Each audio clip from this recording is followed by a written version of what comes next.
Hello everyone, I'm Sachin Joglekar from Structured Finance Ratings at ICRA. Here are some latest updates on Indian securitization market. As per our estimates, NBFCs and HFCs securitized about 40,000 crore rupees of their loan assets in quarter 4 of fiscal 2021, which implies volumes of around 87,000 crore in full year. Though the quarterly number is in line with volumes securitized in quarter 4 of previous fiscal, full year number is lower than the annual volumes of around 2 lakh crores seen in the previous two fiscals. During the year 2021, the volumes have grown sequentially every quarter, with quarter 4 accounting for around 46%.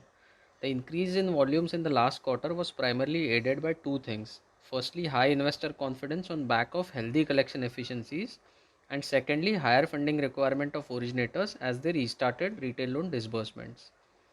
As far as asset classes are concerned, investors preferred mortgage and gold loans due to their secured nature and perceived lower risk, while commercial vehicles retained their share at around 30%.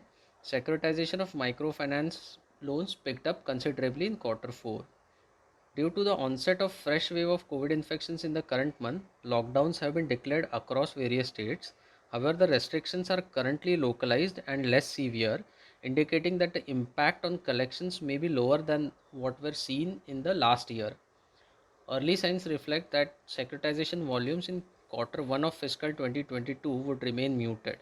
If the rise in COVID cases are brought under control soon and the impact on the economic activities remain limited, we expect overall securitization volume to witness a 40 to 50% year on year increase in fiscal year 2022.